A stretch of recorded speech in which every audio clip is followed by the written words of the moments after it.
Hello, good morning, afternoon, good evening, wherever you are. Welcome to today's WFRN VCF event, Work Family Perspectives on Low Fertility in East Asia. I'm Jen Hook, WFRN's Vice President, and I'm delighted to welcome everyone to our virtual conference series on behalf of WFRN's leadership team, our President Ellen Galinsky, our Executive Officer Steve Sweet. I also want to recognize the sponsorship of the Population Research Institute at Penn State.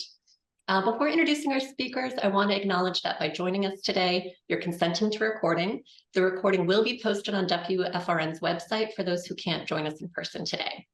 I also want to acknowledge that events are made possible by the generous support of our members. If you're not a member yet, I encourage you to check out our website to learn more about WFRN and the benefits of membership. Finally, please look out for our next VCS event coming March 22nd, which will focus on professional development, featuring a panel discussion on making the most out of conferences.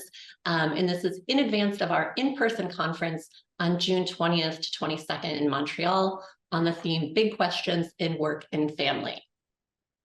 With that said, I'm pleased to turn things over to our moderator, Jaeseung Kim. Jaeseung is Assistant Professor of Social Welfare at Sungkyunkwan University and WFRN board member. His research focuses on work-family topics, including workplace flexibility, precarious work schedules, childcare subsidies, caregiving, and material hardship in the US and in South Korea. So we're delighted that he volunteered to help organize this session and moderate today's discussion. Over to you, Jaeseung. Hello, hi all. I'm very excited to moderate this session with this big audience, which tells us that how important of this topic is from globally. And so we are really lucky to have these 4 special panelists from all over the world who are experts in fertility issues in East Asian countries. So each one has a kind of taking care of the different country, but it is really great kind of the to see the big picture of those 4 scholars. So in this session, we'll first hear opening remarks from each panelist. Then we have a panel discussion with the prepared questions.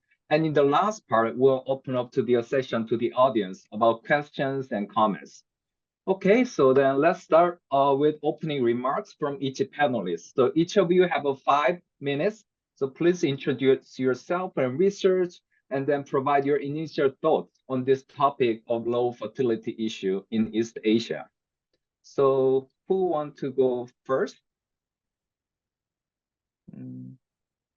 Oh yeah, Dr. Brinton. Yep. I'm the elder here, I think. So I'm happy to go first, and I'll just make some general comments as per the instructions. So I think everyone knows that East Asia is a region of the world that has universally low fertility, all societies in East Asia. And in fact, the birth rate in most East Asian societies, for instance, Singapore, Hong Kong, and of course, most notably South Korea, has dipped below 1.3 births per woman, which social demographers some years ago dubbed lowest low fertility. So it's very notable. This region is very important for demographers to study. Fertility decline in East Asia began first in Japan in the mid to late 1970s. Italy in Europe was the first country that experienced consistent fertility decline. And while Japan's rate is by no means the lowest in East Asia, it looks kind of healthy compared to some of the other societies, but it has been very stable for the past 20 years or so at 1.3 births per woman. And that's why Japan is the most rapidly aging country, because this has been going on for a long time in Japan. In my research, I've remarked on 5 things that not only contribute to Japan's low birth rate, but also make it really stubbornly resistant to change, despite many, many government policies that have attempted to raise it and have done no good whatsoever. So I see these 5 of these forces as being, of course, gender inequality in the workplace, and the highly gendered division of household labor, And even within East Asia, as we know, Japan and South Korea have the highest levels of gender inequality, both in the workplace and absolutely in the home. So those are two things: gender inequality at work, at home, consistent with, I think, all of East Asia, persistent culture of long work hours, achievement, and a strong emphasis on work commitment. So image of the ideal worker, times two, compared to the US. It's a very dominant image in East Asian cultures. In Japan, a very bifurcated labor market, which has always been the case, but there have been some new wrinkles in it in the past 20 to 30 years. A lot more young men in unstable employment, a lot of women, of course, always in unstable employment. So there are, Arnie caliber, good jobs and bad jobs. And there are a lot of bad jobs. So even though unemployment is typically very, very low in Japan, there are a lot of people in insecure jobs with not great working conditions and, not very stable economic lives. And then finally, fifth, very strong norms in Japan and Korea too, that dictate that marriage is really the only family form. Marriage between a man and a woman is the only family form in which to have children. So extremely low rates of single parenthood, single women having children. Single parenthood in terms of divorce has increased quite a lot in Japan and I think in Korea, but unmarried childbearing is very unusual. Now, one of the huge changes I've seen in the many decades I've been studying Japanese society is the move away from what was a near universal pattern of marriage and childbearing. So if we look at 1970 statistics, rates of non-marriage for men and women in their late 40s were 2 to 4%.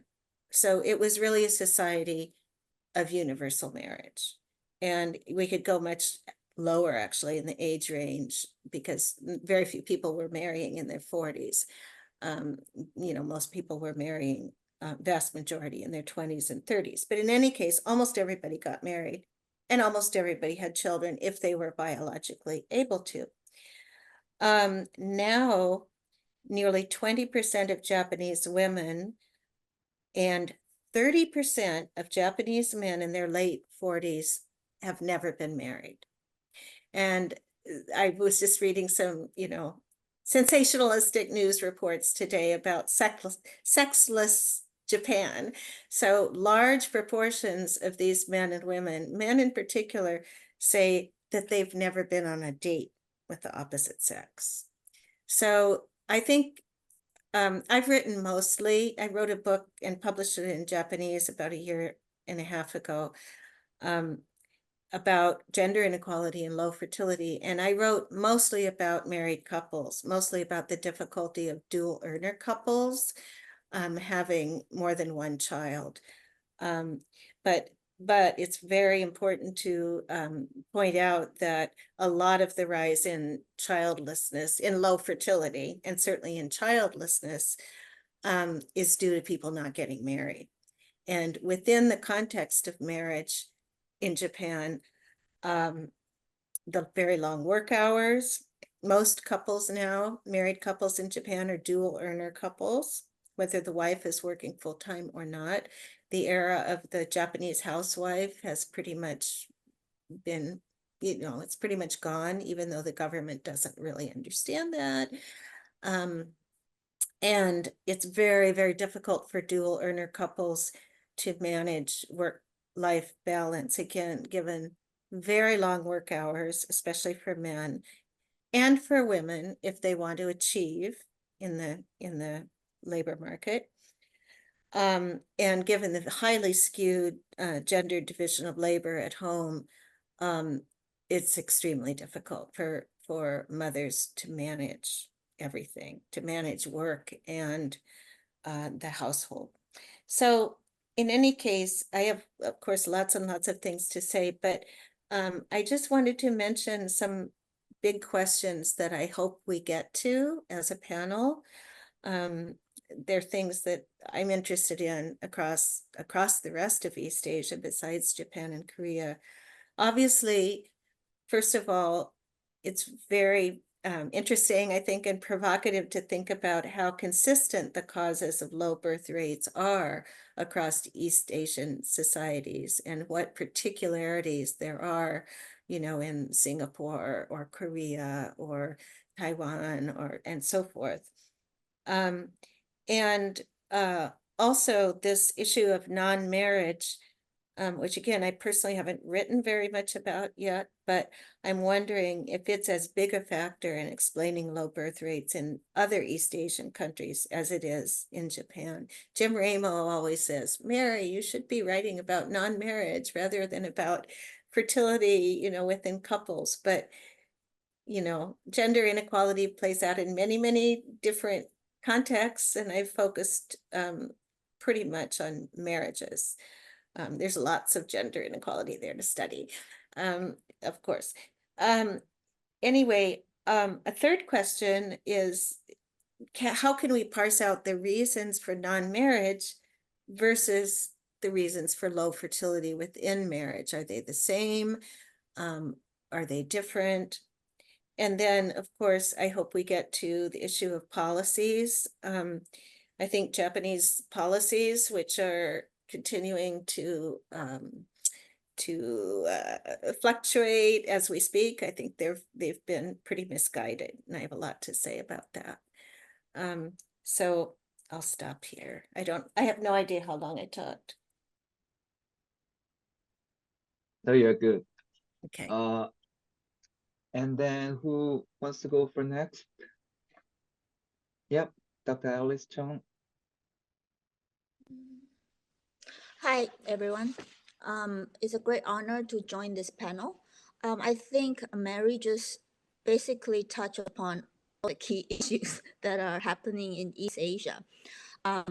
So I guess I will contribute some observations and findings from latest social surveys in Taiwan to point out the causes of low fertility.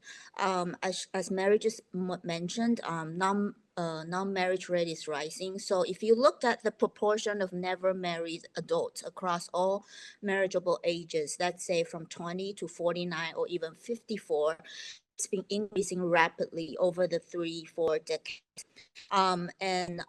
Among all these never married adults, when you ask them, are you currently having a stable partner or are you dating anyone?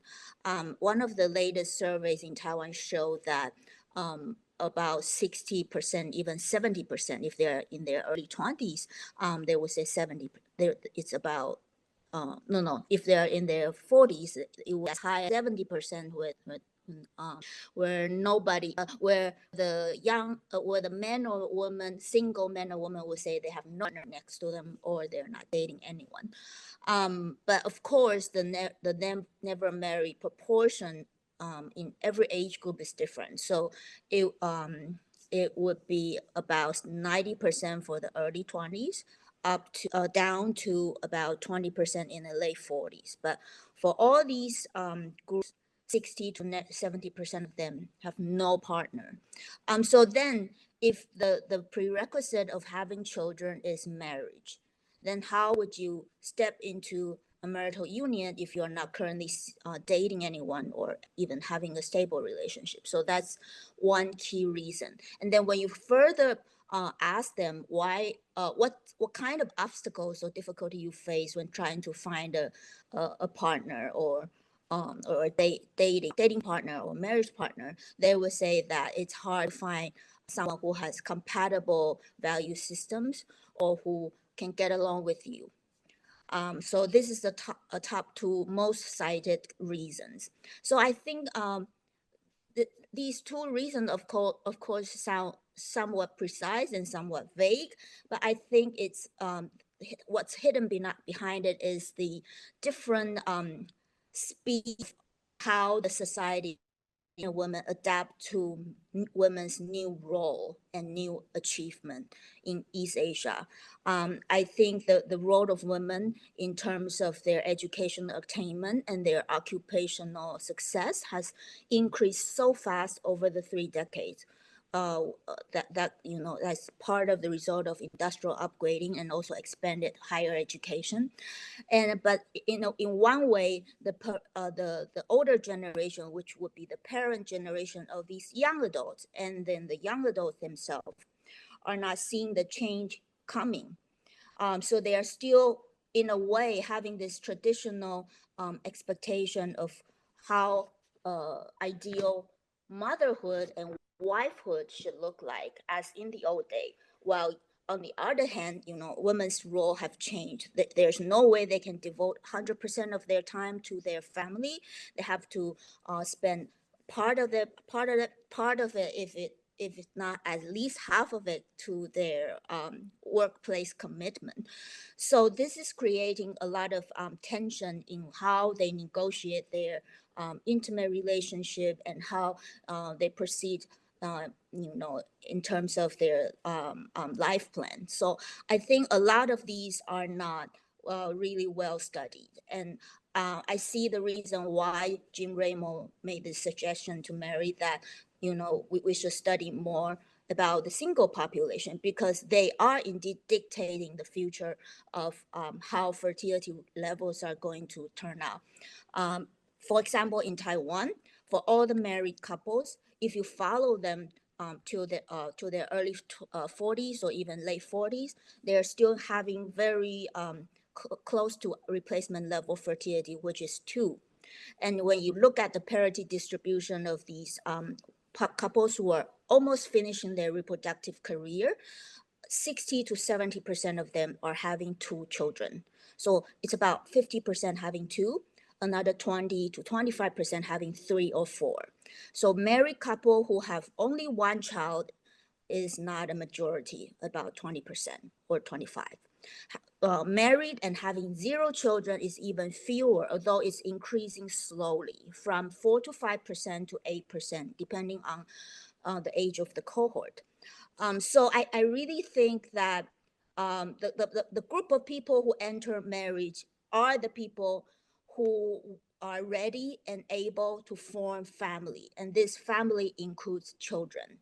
And for others who stay outside of marriage, they either fail to find a partner or they decided that they don't want to have children. So then there's no need to get yourself into the daughter-in-law position that brings lots of trouble and lots of obligations and duties. So don't even bother to do that. So I think that's what people are thinking now in East Asia. So this of course will lead to a lot of the phenomenon that we're seeing, and I think we can talk more about these and see what other countries are look like. Thank you. Thank you very much. Yeah, and who wanted to go for next? Okay, I can. Dr. G, yes, please. Yes, yeah, thank you. The first, thanks very much to Professor Hook and Kim to organize this excellent panel. And it's a great honor to be here to talk to Mary, to talk to Eunsil, to talk to Alice. So I'm Yingchun Ji from Shanghai University. So I study family sociology, gender studies, and low fertility in China. And through studying family changes, marriage changes, and low fertility in China, I also want to actually to theorize, to understand the nature dynamics of the ongoing Chinese modernity. So I really, actually what Mary and Alice just said, really resonate what I observe and I think about marriage and family and low fertility trend in China. So in general, well, demographers have talked about a debate about either the demographic transition is converging or diverging in different countries in the East or in the West. So in my observation, I feel like in East Asia, at least, we are converging. So in terms of either marriage changes or low fertility, China kind of catch up later compared to Japan or Korea or Taiwan society.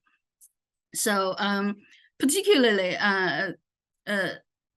what's going on right now, I feel I observe that marriage as a social institution in the Chinese society is actually undergoing fundamental changes. So the Chinese society used to be early marriage and a universal marriage society, but it is changing right now. Well, if you look at the data, it's a still universal marriage society. But if you look at how the age of first marriage actually delaying, it's extremely fast.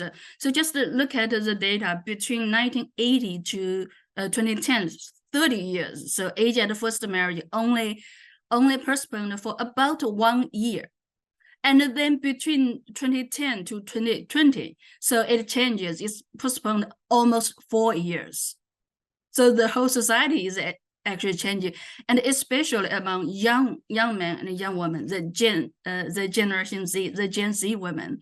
So they have compared to previous cohort, they have a pretty low interest in marriage and fertility, particularly young educated women. So that actually is a sign that the Chinese society, in terms of marriage as a social institution, is actually moving very fast towards other East Asian societies, like in Japan, like in Korea, and like in Taiwan. So first, so we are actually changing, moving towards from the near early marriage, near universal marriage, to late marriage, and a little bit less and no marriage society. So that is the first thing. So both Alice and Mary, and also James, I'm not sure if he's here. So talking about it is very important to study the marriage changes in East Asian society, across East Asian society. And the second one is actually the extremely rare of non-marital fertility. So, if you only look at the married couples, so, some couples, they still have 2 children or 3 children. Of course, most couples probably only have 1 child. For example, in 2022, so the data shows in China, so for births, for all orders, so for the first order birth is close to 50% among all births. And then for the second birth, so it's close to 40% of all births. And then for the third order birth or higher order birth, so it's about 15%. But just look at how the number of new babies change in the last several years. Let's say the relaxation of the one-child family policy in 2016 to comprehensive 2-child family policy. So in that particular year, 2016, so the number of new babies peaked around 18 million new babies. But starting from that year, it continued to decline. Although then we also further relaxed the family planning policy to 3-child family planning policy in 2021, but it continued to decline. And in 2022, so the number of new babies actually dropped below 10 million, from 18 million to 10 million. That's a huge drop. And in 2023, of course, we haven't got the data yet, but many people speculate probably around or below 8 million. So in the East Asian society and also in China, so marriage and fertility, it is closely combined together. So I think according to the data, probably in Korea and in Japan, the non-marital fertility probably around 2%. In China, maybe around 5%, extremely low. So as people are not have low interest in marriage, not getting married, and fertility only occur in marriages, so you probably can understand why across East Asian societies fertility is so low. And the third thing I want to talk about, and also I think Mary and Alice also talked about this a lot. So that is about gender equality and work-family conflict for women. So for East Asian society, we have a long tradition of Confucian patriarchal traditions. And then we also have these pro-family, pro-fertility values. But in paradox, so across East Asian society, so we actually are trapped in this low fertility for a long time. For example, in China, I think for the 7th census data in 2020 or 2021, so the fertility TFI is about 1.3, but then in 2022, it's about 1.07 or 1.009. It's extremely low. And well, you know, in the family, so it is really about the intensive motherhood. And in China, actually, we also have a kind of a hot phrase called as vetoed parenting. So that is to say, I know, I see you are nodding. So that is to say for mothers, so it is only mother who is taking care of baby as if the male spouse passed away. That's called a widowed parenting. So because women have to take all this, you know, caregiving and the housework and all these domestic duties. But then look at in the work domain, in the public domain. So there's also a phase called a 996 work.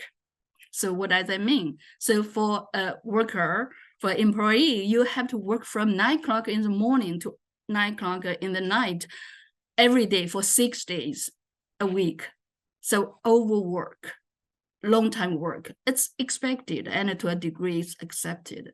So you can see, because, you know, the work family conflict and then the greedy work kind of eats up people's time, energy, and interest in lots of things. So talking about, you know, late low marriage, it's very important thing I think we need to look at is young people, particularly young women's low interest, low aspiration for intimacy, for marriage formation, for fertility. So I guess that's, you know, my thoughts. Thank you. Thank you very much. And Dr. O, yep. I actually do have PowerPoints. Is that okay if I share my screen? Of course. Can you, yep. I'm sharing it. Can you see mine? Okay, great. Great to see you all. I'm super excited to be here with my main advisor, Mary Brinton, and all the wonderful colleagues here who I've been citing a lot, really learning a lot from. And I'll try to make sure to finish it within 5 minutes, but I'm going to cut in the middle if I do run out of time. So I'm Eunsil Oh. I'm an assistant professor in sociology at the University of Wisconsin-Madison. And today I want to kind of show you very briefly, kind of overlaps what we've been talking about so far, trends of low fertility, in particular in the context of South Korea. I do feel like that is my area, geographical specialty for today. And second, I want to share some findings from my recent work that it's in the process of, it's kind of ongoing work. These are two ongoing work. So first, the fertility transition of South Korea has been not only rapid, as we all know, but also dramatic, as we all also know. Not only that, but however, now after 2 decades of having lowest low fertility, which is below 1.3, South Korea is actually having longest prolonged duration amongst OECD countries with below 1.3. And as you all know, it has been hovering around 0.8 for the past couple of 3 years.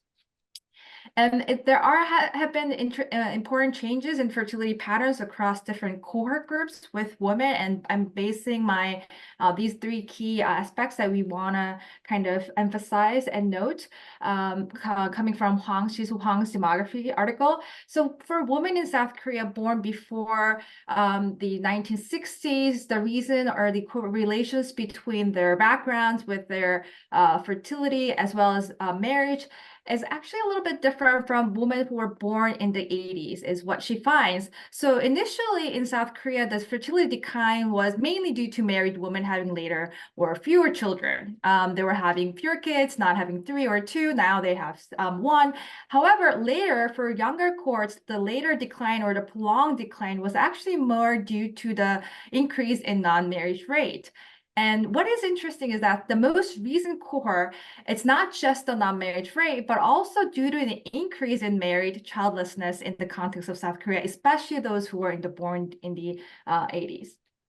Second, heterogeneity within educational groups increase. A lot of scholars have been talking about how expansion in South Korea in terms of women's education level has been impacting low fertility. Yes, initially, however, after this prolonged analysis of the prolonged fertility rate, scholars have actually found that there has been an increase in heterogeneity within the same educational attainment level group. So there has been variation, and which is kind of something that we might expect because of this expansion of education attainment level of women.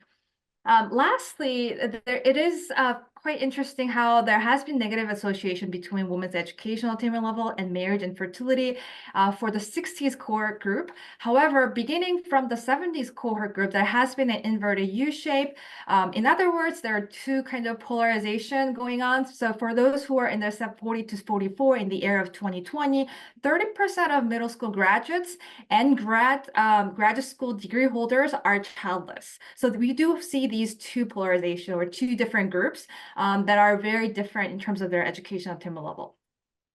I want to share just two findings from 2 different studies particularly on cultural ideas about work and family that kind of implies us about low fertility rate going on in South Korea as well as in East Asia.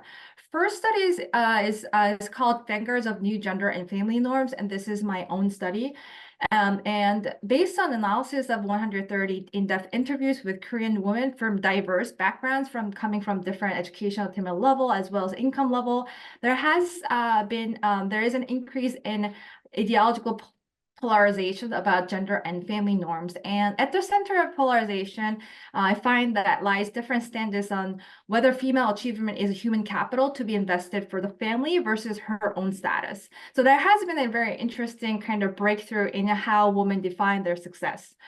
And the reproducers of gender expectations or gender essentialism define female achievement as a resource for childbearing and household management. However, I find this interesting group, whom I call vanguards of gender norms, who redefine female achievement and uses the logic of upward mobility that they achieved and status seeking to overturn patriarchal gender expectations, which is kind of interesting and maybe contrast to other contexts, even within Asian context. So furthermore, what is interesting is that this group of women who are trying to kind of reinvent the way we see women and achievement, see family as a very salient context instead of kind of rejecting to extended family pressure in defining upward mobility. And a woman who evaluates and interprets her achieved status and career success to be important arrives at new gender and family norms. And for this group, investing further, I find that this group I call culture innovators are trying to kind of frame their attitudes as rejection to traditional gender norms, and which also often lead them to rejecting to universal marriage and parenthood norms. So within this culture innovators, there are those who do not want to get married, as well as those who want to get married or who are married at the time of the interview who do not want any children. And also, interestingly, a lot of these cultural innovators talk about structural environment, which relate to their rejection to marriage and childbearing. And they emphasize the structured environment where they're expected to perform overwork in both unpaid and paid labor, which I think it contributes to the whole pattern. Sorry for the cut. Lastly, kind of relating to this kind of finding about cultural innovators, my co-author, Sang-won Han, investigated further how attitudes toward gender, work, and family are related to each other within the context of East Asia. And I know I'm short on time, so I'm going to stop there, but I would love to have time to share some of the findings from here. But mainly for this particular work, we find that there are different groups of culture configurations going on in terms of gender, work, and family in East Asia. And in particular, there seems to be a very interesting emergence of a group of people who have within themselves have competing ideas about work, family, and gender, which seems to be creating incompatibility in terms of cognition, not only structural aspect, but also cultural aspect wise. We're observing some kind of incompatibility in the cultural and cognition sphere, which also helps us understand the low fertility and the conflict that individuals face in the context of East Asia. Okay, thank you. Okay, thank you very much. That we prepare for so next part is about the panel questions about that regarding the specific questions, and it seems like that you have already answered some of the questions, so I'll skip some of them if you already answered. So I want to raise a question about what factors. I know that already you mentioned some of the factors, but what factors contribute to the low fertility rates in general, or the country you study? You already mentioned the inequality, gender inequality at work, and the gender inequality at family. And I'm curious about what contributed to non-marriage, and then what are the social cultural factors influence this low fertility rate that it hasn't been discussed so far. So anyone who want to go to answer that?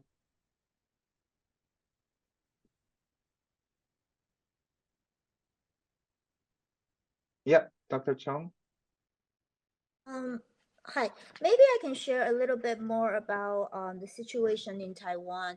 Like I said earlier, never married adults is increasing from the older to the younger generations. But if you ask them specifically, do you intend to get married in the future? I think overall marriage intentions are high. Very few young adults would say they have no marriage plan in the future, but it's mainly because they are having problem finding a suitable marriage partner. So I think what this difficulty of finding a suitable partner, of course, can be quite the reason behind it can be quite diverse.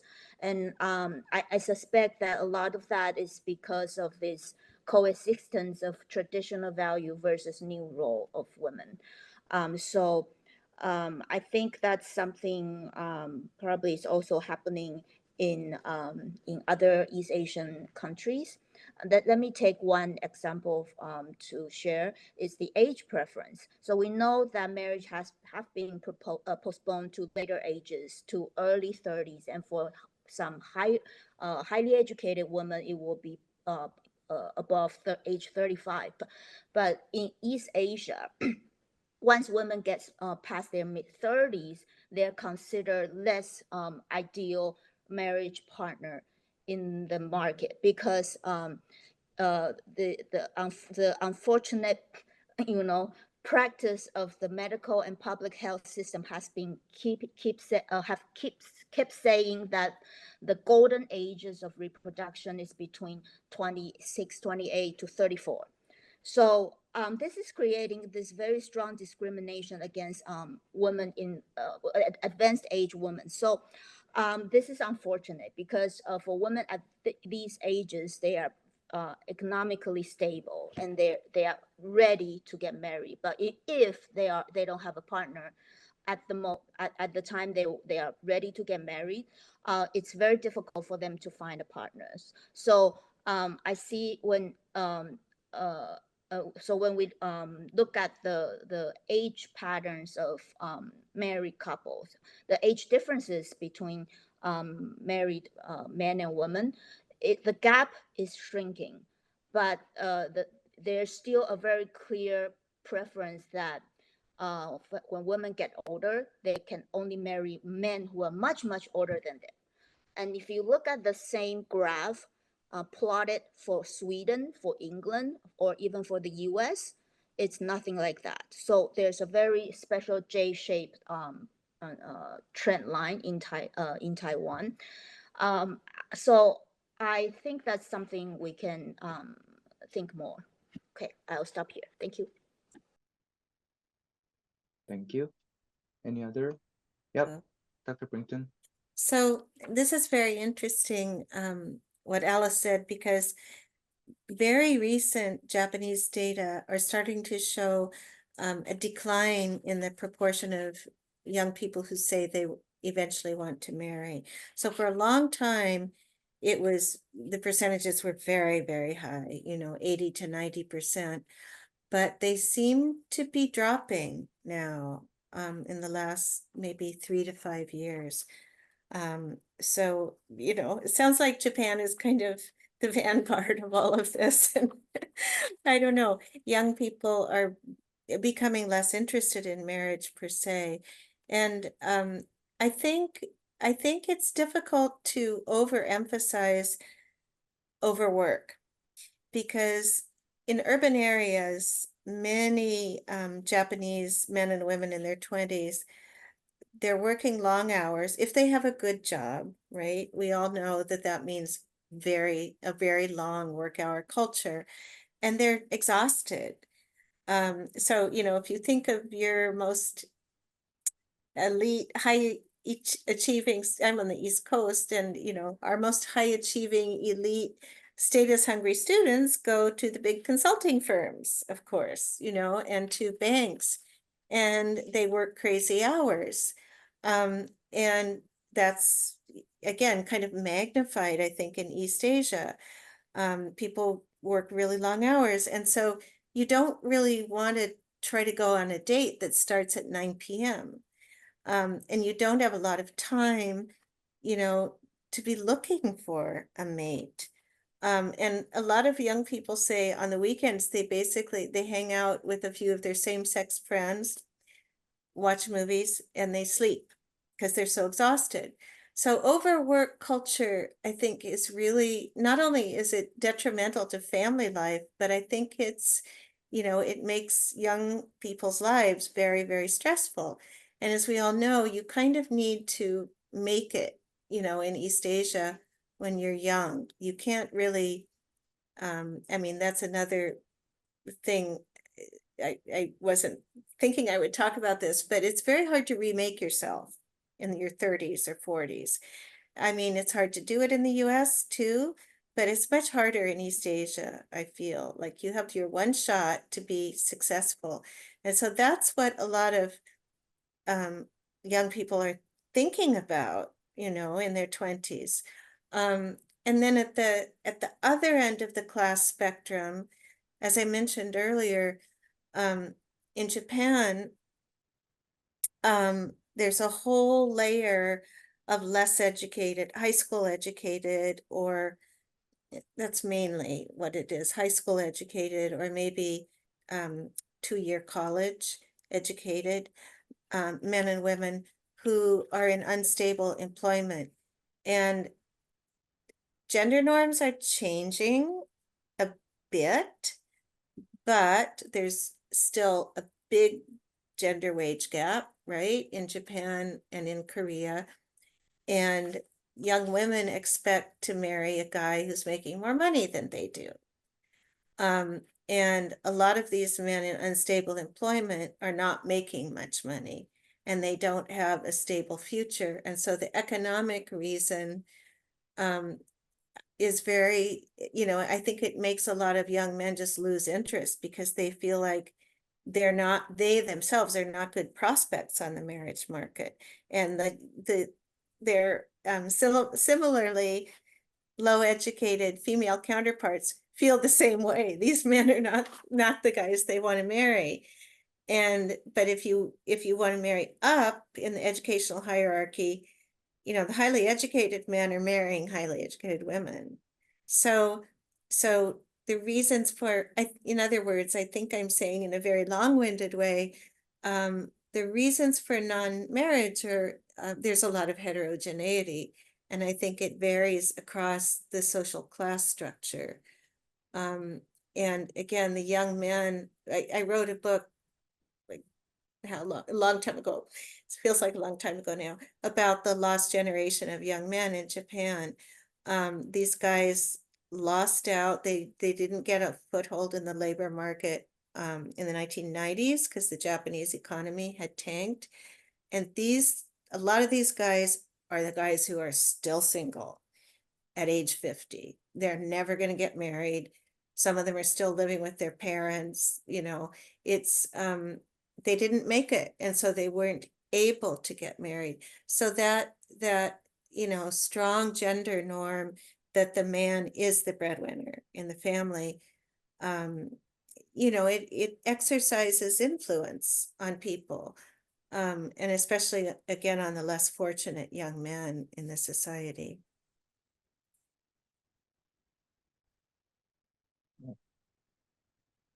Any other? Yeah, Dr. O. Yeah, I totally agree. And I want to kind of distinguish these constraints and opportunities that shape realization of intentions versus some kind of change that's coming, and that kind of describes or explains how one arrives at their intentions, which is a pretty good predictor of realization, but they're different, they're contextualized. They should be contextualized separately.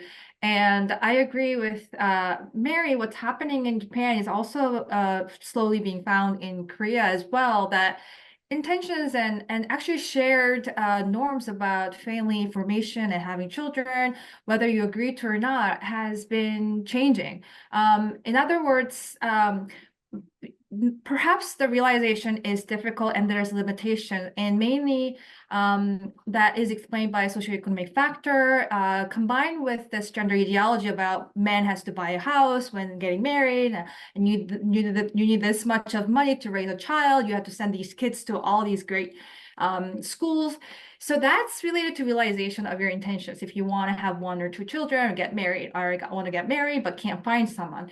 And one of the important contextual aspect or factor in the context of South Korea is the Asian financial crisis, which has been impacting cohorts that were born in the 70s. So, and the precariousness, especially the rise of temporary worker from 16% to 28% in 2021, which is very huge and has been the highest in Korean history after the war. And it's pretty high amongst OECD countries. So realization is definitely related to this gender norm about what men should do in order to get married, and what kind of income and how much you need to raise a child, related to economic hardships. However, on the separate side, there has been some changes going on in terms of social norms. Emotional social incentives are actually going down, and family pressures are relatively going down about having children and getting married, compared to before, where there seems to be stigmatization and stereotypes about women not getting married or men not getting married. Of course, these still exist, but there has been some very important cultural shift in kind of viewing families, family formation, and having children. So as a society, Korea has been rapidly, interestingly, relative to other East Asian contexts, has become a place where people may not be no longer pointing fingers at you because you don't have a child or you're not getting married. Of course, there's a lingering aspect of this, but still, but that finger is often now pointed at the society or the climate or the government or other generations who just were very selfish or who worked too hard. So I do see some interesting shift in ideas about whether you need to form a family, especially kind of emerging in the context where you're anticipated to overwork it at home when you get married or when you have children. You're kind of expecting that, and you're like, oh, well, I'm overworking at the workplace. So within that workplace context, the expectation about this whole overwork in both paid and unpaid work is really damping down individuals' desires and intentions, besides kind of constraining their realization of intentions. Yeah. Okay. And I guess it's my Dr. turn. Jake, yeah. Yes, I will share some of my thoughts. I think it's also actually resonated with what Mary, Alice, and Eunsil just said. So I will talk more about the marriage changes and the gender dynamics. About 10 years ago, I studied leftover women in Shanghai. So during that time, what educated women they really concerned about is not about not to get married, it's about to find the right person to get married. So they still want to get married. They just need to wait to find the right person. So that kind of the 10 years ago, that dynamics for highly educated women in Shanghai. But now I is a teacher in Shanghai, and I teach a totally new generation, new cohort, the Gen Z, right? It's the people, young women, they born after 1995 or after 2000. So they have a totally different mindset.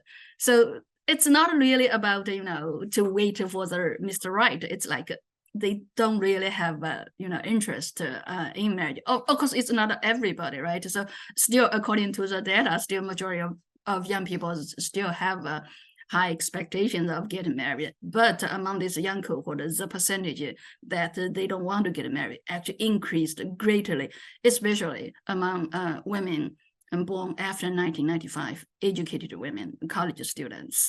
So that's the huge change because it's rising and it could move it faster. So recently, I actually work with my co-authors. So we had a paper about to theorize the underlying logic about the marriage change in contemporary Chinese society. So we kind of theorize or hypothesize like these three-step logic. So first, so the universal marriage norm actually crumbled. So marriage, to get married or not to marry, so it's become the personal choice. So this kind of consensus both among young people and also the parents. So when we talked about leftover women, so we talked a lot about the parental pressure on young women to get married. But now the parents even kind of accept, well, they still want their children to get married, but they also accept, if you don't find a good person, if the marriage is not happy, so you don't need to get married. So that's the first step. It becomes a personal choice, not a kind of universal compulsory norm. And the second, of course, it is about women's economic independence, with a higher education expansion, like many other Western countries and also Korea and Taiwan. So the women's college enrollment actually passed men's in early 2000s in China.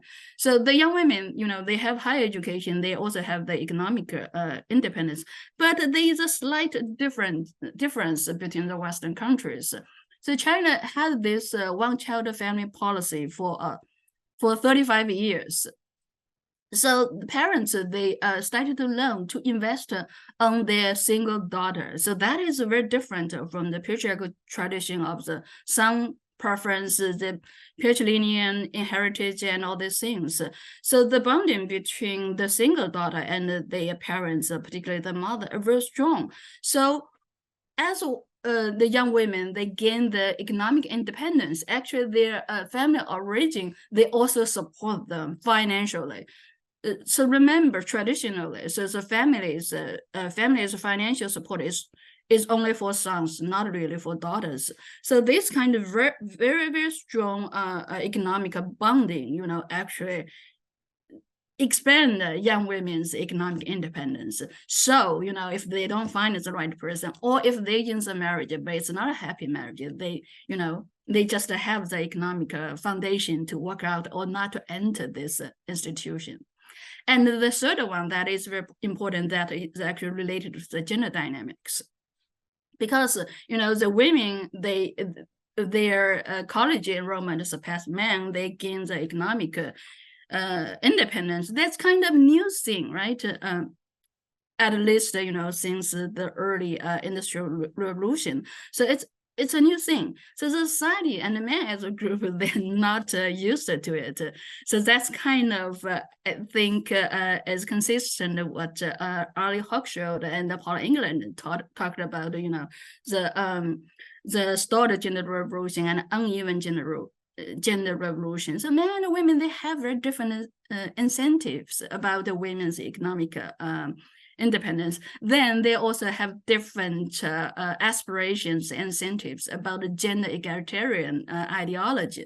So of course, women, they support and embrace gender egalitarian ideologies, but the men on the other side, they didn't move as fast as women. So there is a kind of a severe actual conflict about the gender ideology. So for young women, so they cannot find a man who actually share the similar values or gender expectations. So that is a third logic in that logical chain. So that is the gender dynamics. And of course, I talked about the structural changes that because women's education has surpassed men's education. So they, of course, they have the economic independence, and they want corresponding rights and respect and the equal treatment. But then that kind of lack from society and from the men's side. So I would say, at least in the Chinese society, I think probably also similar in Japan and Korea and Taiwan.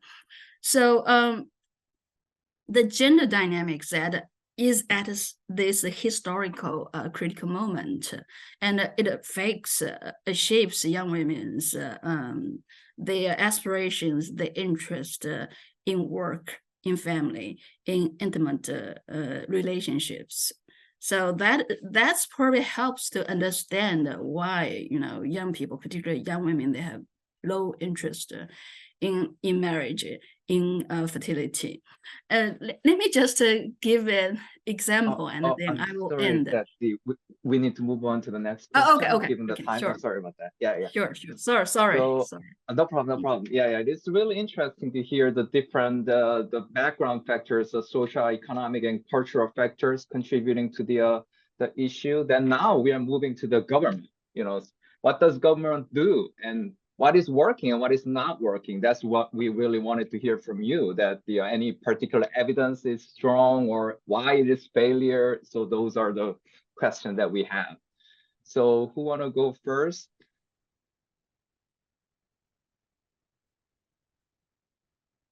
Dr. Cheng, yeah. Okay, I'll talk about the policies implemented in Taiwan briefly. So maternity or paternity leave was, I think it was already available in the early 2000, but paid maternity or paternity leave was only available since 2009. But then if you look at fathers who take parental leave, the rate is very low. I think across fathers in their mid 20s to late 40s, around 50 to 60% of them said that it never crossed their mind to even apply to use this kind of parental leave benefit. So it's mostly the mothers who are taking the leave if they can do so. And then on the other hand, it's a lot of the pronatalist policies in Taiwan are like in other East Asian countries. They are financial assistance in nature, but it's really not a very substantive amount of money. So there's this baby bonus thing for each birth, and depending on its parity 1 or parity 3, the amount is different, and it's different across different administrative regions in Taiwan. It's not, universal, and it's not something implemented by the central government. On the other hand, there's also this monthly child rearing allowance. It's about $200 to 3,000. No, 2,000. 200 US dollars, yes, to 300 US dollars per month, depending on which parity, and it's increasing over the years. But these, I think, will only offset the cost of baby formulas and diapers. They are not going to help you, raise this kid to even elementary school or middle school, where you have lots of extra costs paid to these shadow education or other extra curriculum activities. So education costs in East Asia, in Taiwan, are high, but the kind of financial incentive provided by the government is only mostly restricted to ages before 6, in the case of Taiwan. So I think this is only helpful for those who have already got married, and they're gonna, like I said before, the ones who got married, they already have plans to have children. So no matter whether you give them money or not, it's not gonna help change their mind, and it's not gonna even change their parity. It's just helping them to monthly to offset small part of the cost of rearing children. So I think I'll share these 2 points. Thank you. Yep, Mary. Well, I have exactly the same view as Alice about what it's called kodomo teate in Japanese, child allowance or child subsidy. The government tried it in the late 2010s and then abandoned it. And I interviewed people in 2012, 2013 who had received it, when the policy had been in place. And they said very frankly, yeah, it helped us buy a new refrigerator, or something, it helped us do this or that. It is not enough to make a couple want to have another child. And I've told the Japanese government and the present administration anyway, the prime minister is going ahead and has reinstated child allowances, has raised the amount, and it doesn't work. And there's a lot of evidence from European countries that I think there were 1 or 2 cases where it had a short-term effect on raising the birth rate, but it doesn't have an enduring effect on the birth rate. And so I've become, because I wrote my book in Japanese for a broad audience and not for an academic audience, I've become really unhappy with the disjuncture between what politicians think they should do, especially to stay popular, and what social scientific research demonstrates. I mean, we have obviously the same problem in this country often, but there's not, I'm wandering here, but there's not very much evidence-based, there's not much use of evidence-based research. And I've actually been invited to speak with Japanese government officials and so forth, and they understand what I'm saying, but again, politically they tend to do different things, and it just doesn't help. As far as non-marriage goes, I think it's really, there's so many deep issues, as we've all talked about so far, that it's really hard to devise policies to make people feel like they want to get married. I think that's, much tougher than figuring out policies for dual earner couples and maternity leave and childcare leave and so forth. Childcare leave in Japan is extremely good by international standards. Public childcare is highly trusted by people and very widely used. There's a kind of perpetual shortage of spaces, especially in certain parts of Tokyo or Osaka, because it's locally administered. But anyway, I think one of the big issues that we're all pointing to is policies to address, you know, trying to raise fertility within marriage, and policies to address the non-marriage issue are really quite different things. And even the policies to address marital fertility are not working in these countries.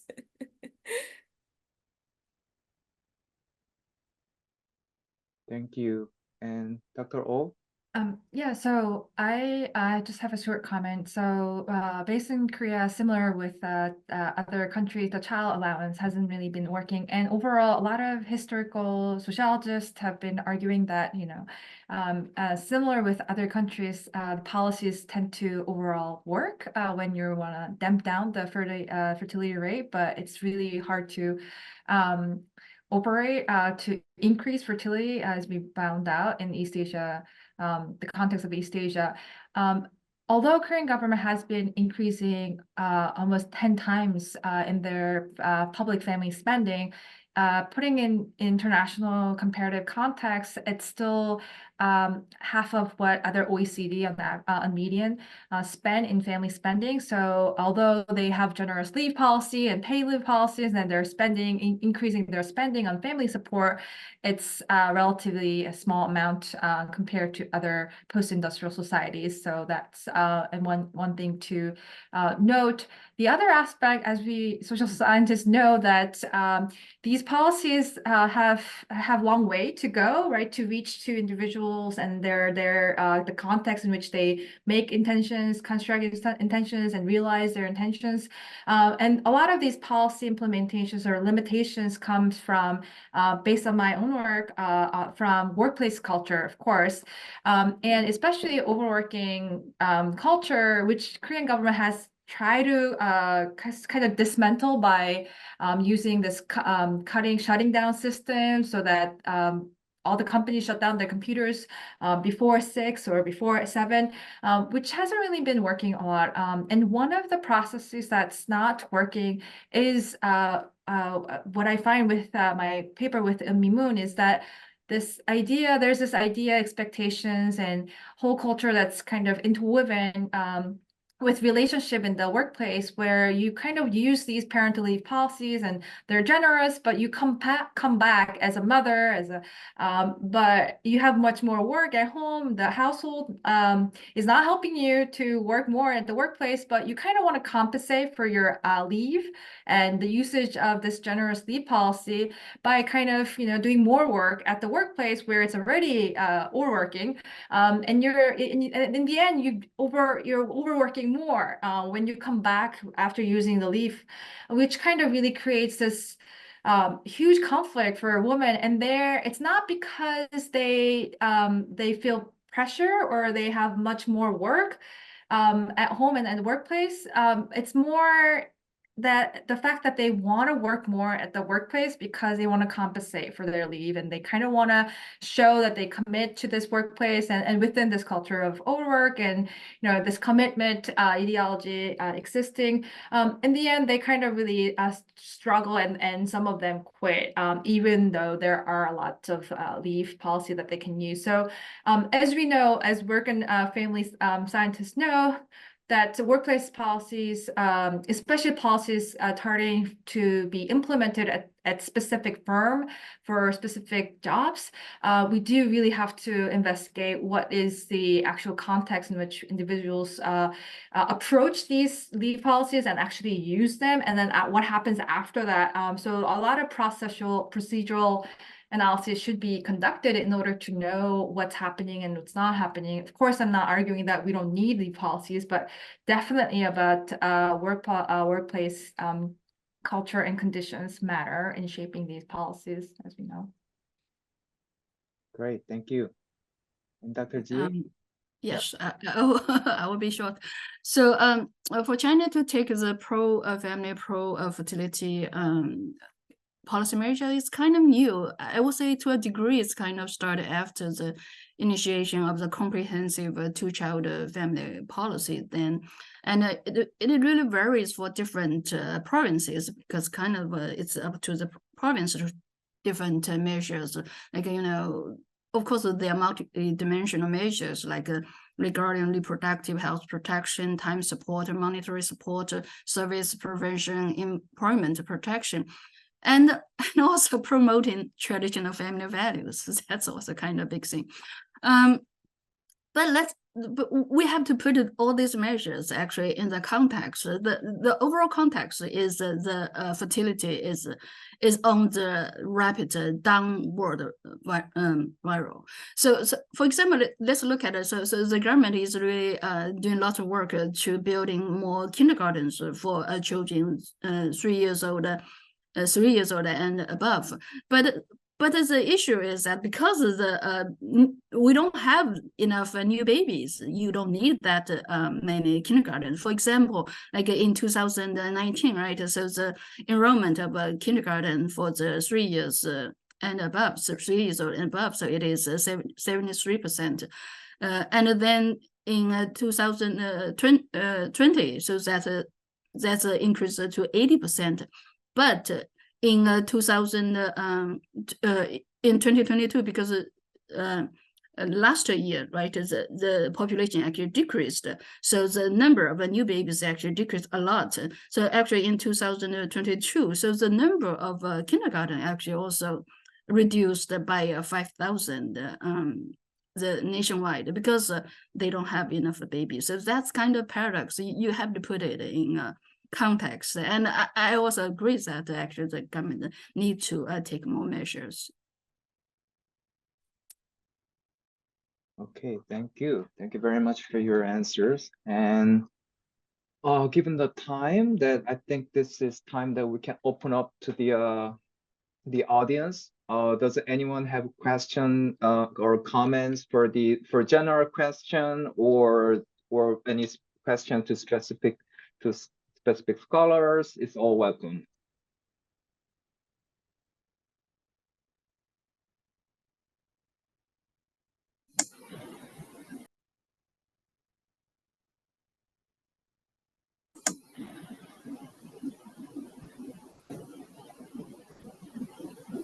Yep, Daniel. Oh, I'm sorry. Your voice dropped out there. I believe I seem to be in outer space here. Pardon my background. I really appreciate all the presentations. I learned a lot.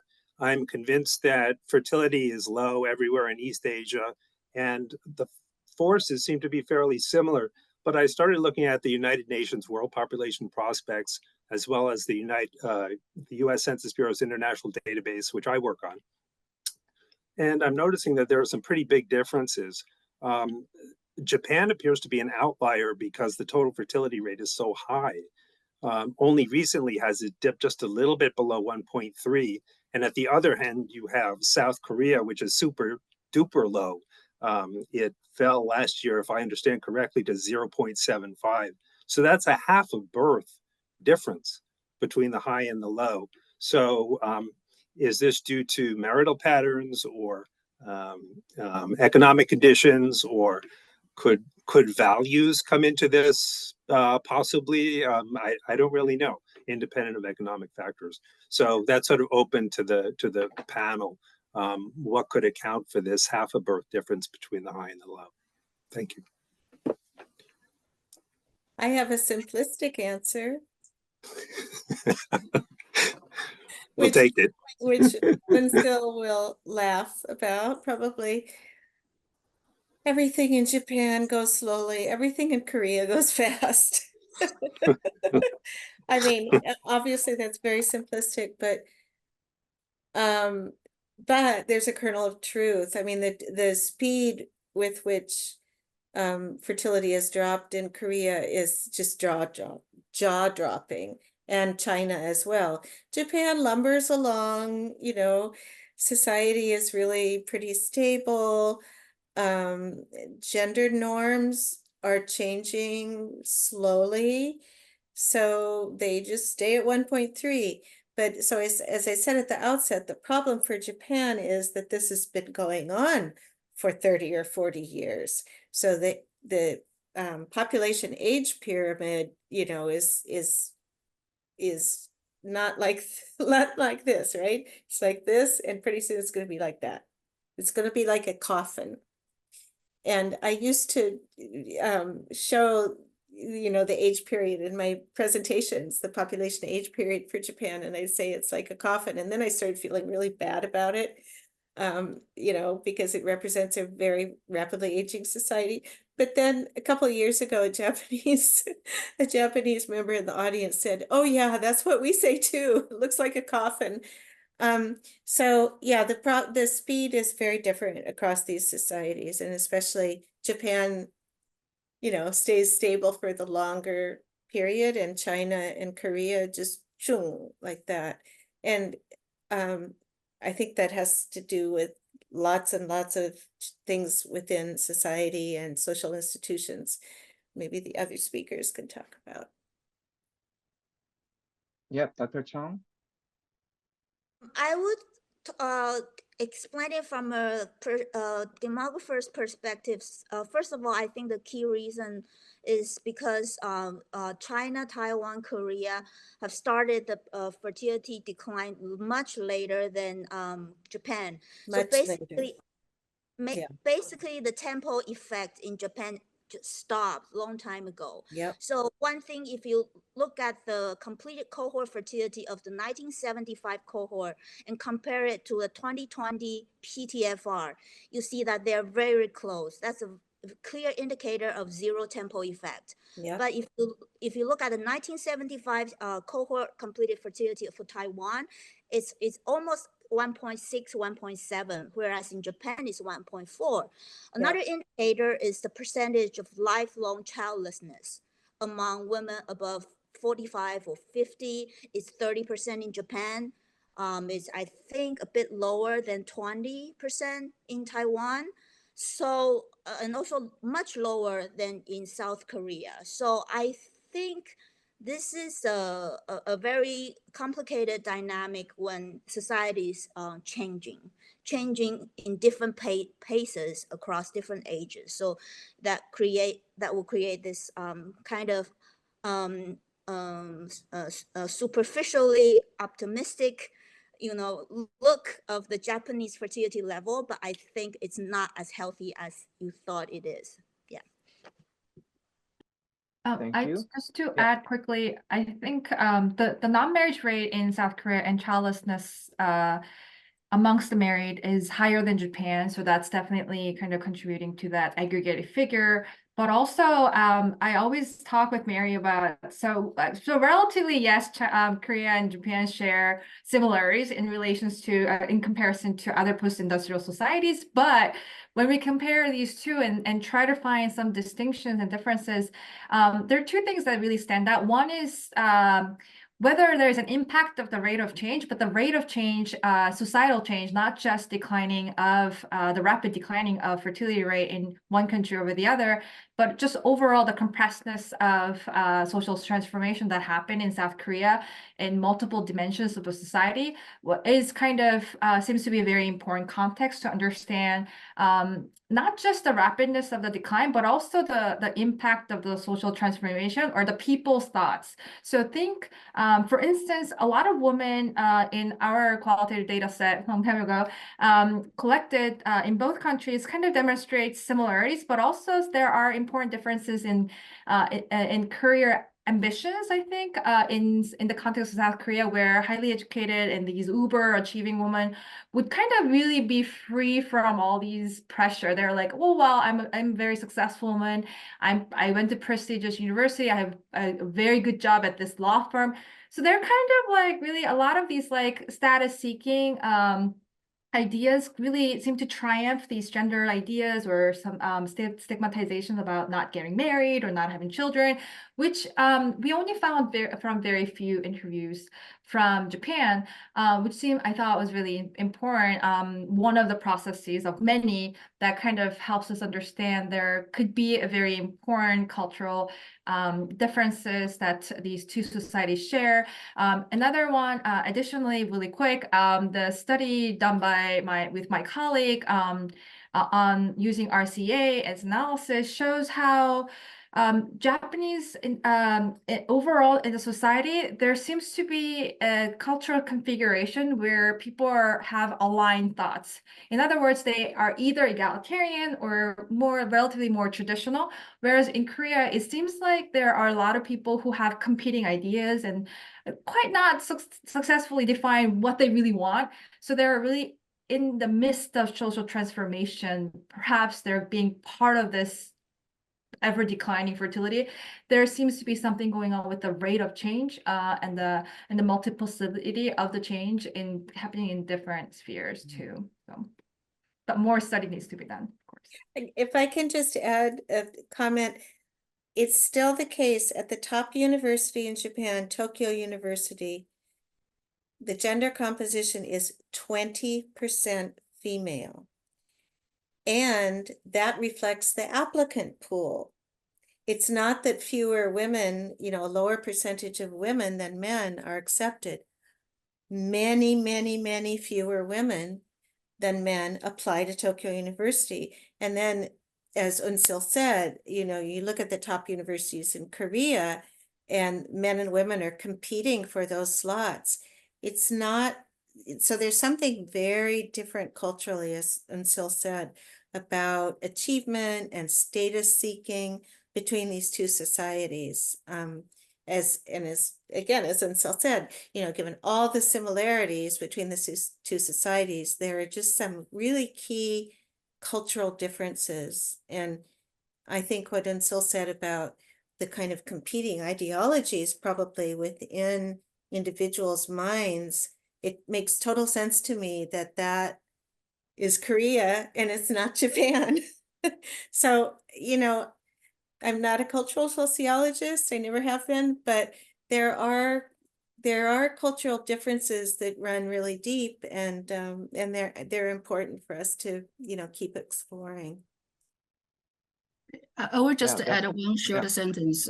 So I think it is really important to look at the different gender dynamics in these 4 different societies, particularly to look at the younger generation of women who have a higher education. So that probably give us a lot of clues about the difference. Thank you. Yeah, it is a great question about, comparing the different countries and then how the cultural differences and shifts. The next question is in the chat box that the Kendra Knight. I'm wondering, especially given what someone have said regarding marriage intention, how much relational non-linearity is there among young people in these various countries? Is there a degree of casting about for partners as in many Western countries? Yeah. Anybody who want to answer that? What does casting about mean?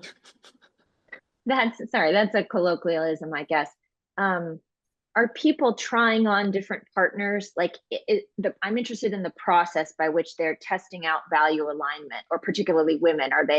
How are they finding out if a potential husband would be supportive of a career or does have gender values that are aligned with them? The question about nonlinearity is really, is there a lot of stopping and starting in these premarital relationships?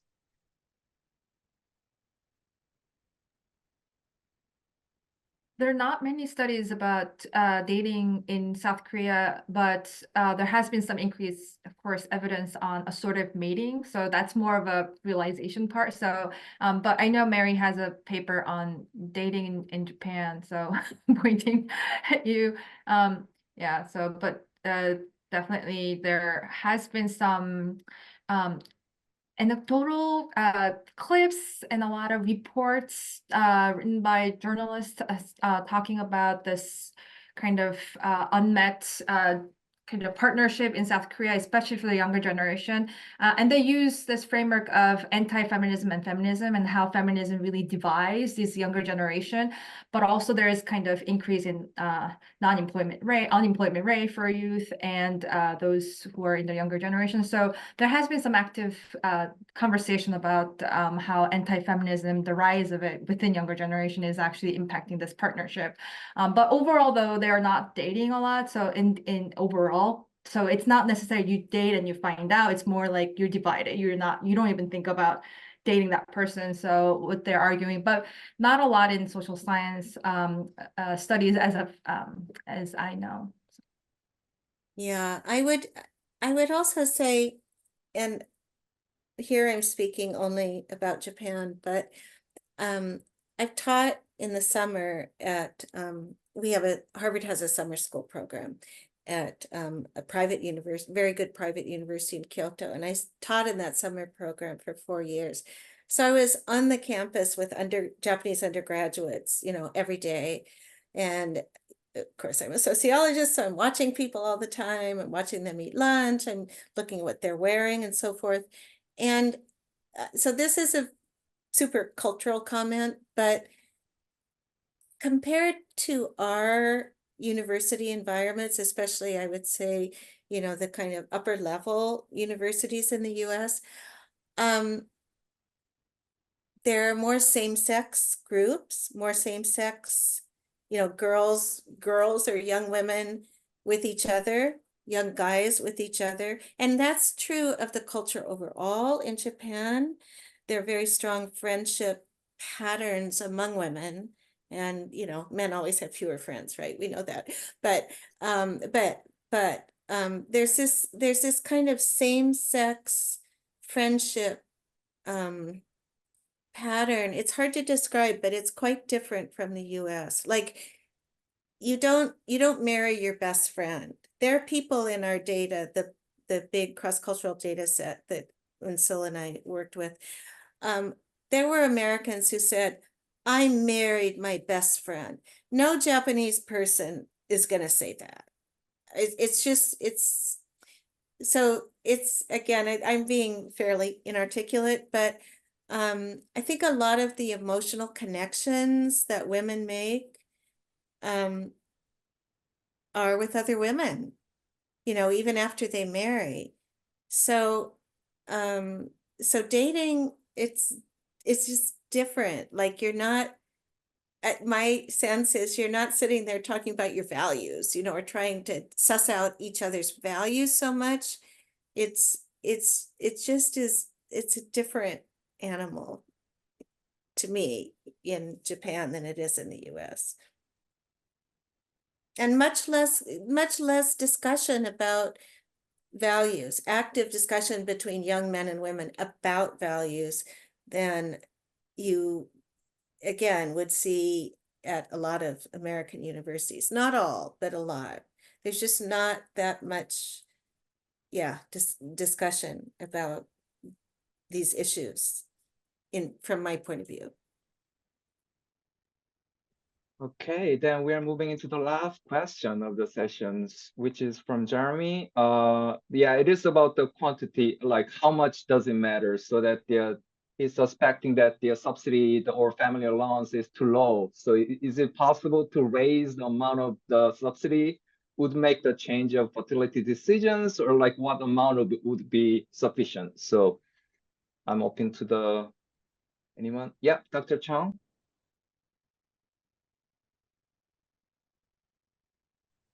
You're still muted.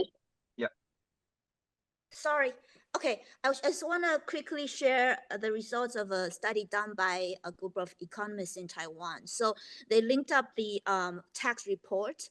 So there will be records of people who win lotto prizes of different amounts, and with a birth register and other data, administrative data from the government.